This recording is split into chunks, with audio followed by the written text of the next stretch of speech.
Today, I'm excited to welcome back our current events panel to discuss a plethora of issues making headlines here in Canada.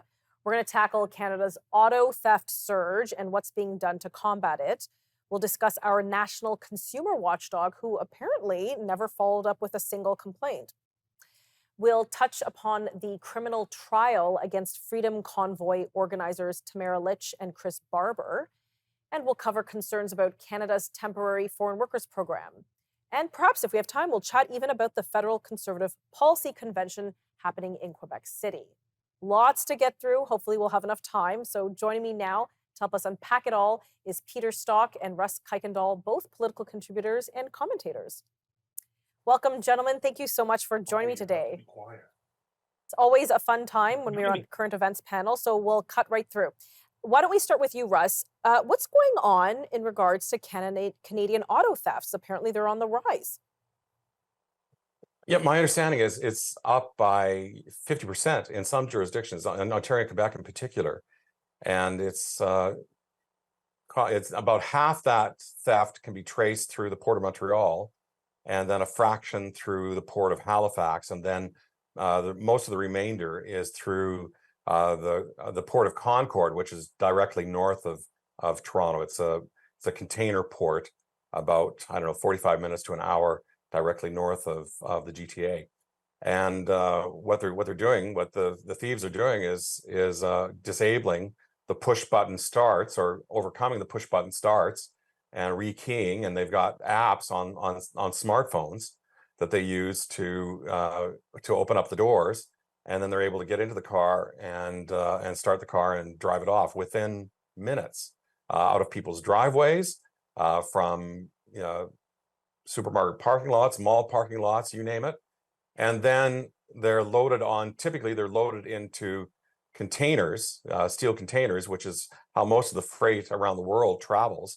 And in a 40-foot container, potentially you can load up as many as 8 vehicles, if they're not large, by stacking them inside the container. A 40-foot container can accommodate about 8 cars. And recently, a CBC, good on CBC, actually doing their job, found a car from Ontario, I believe, in Ghana, with the registration and insurance information inside the glove compartment of the car in Ghana.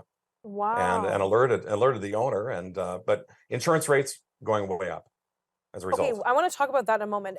Peter, why are thefts on the spike? Why do we have any ideas as to why?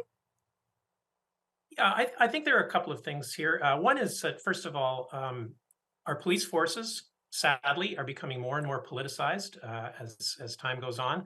And this is seen as somewhat of a victimless crime. I mean, the car owner, they get an insurance check, and nobody's hurt, so to speak.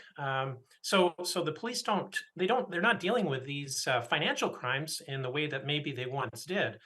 Judges the same. They're in some of the stories we've seen about this very issue. There's very much a revolving door justice system for the car thieves. When they are caught, they're just walking free, and they're out on the streets minutes later after seeing the judge, stealing more cars, and so it's very lucrative. And there doesn't seem to be political will in the justice system or from our political leadership to crack down on it. The other point I'd make is that our ports have for decades been a real sieve when it comes to smuggling, and we see a lot of drugs coming into the country.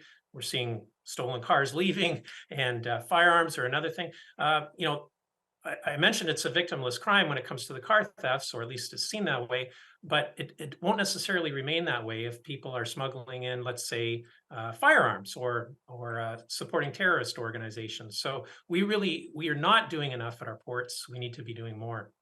Right, definitely. And now with this car being found in Ghana, is this setting off alarm bells as to where we may think a lot of our cars go? Russ, we only have about 20 seconds, but we can pick it up again after the break. Yeah, Ghana and Nigeria seem to be the main destinations for vehicles. And you asked, why is it happening now? Well, in large part because of the difficulty in sourcing parts for new cars.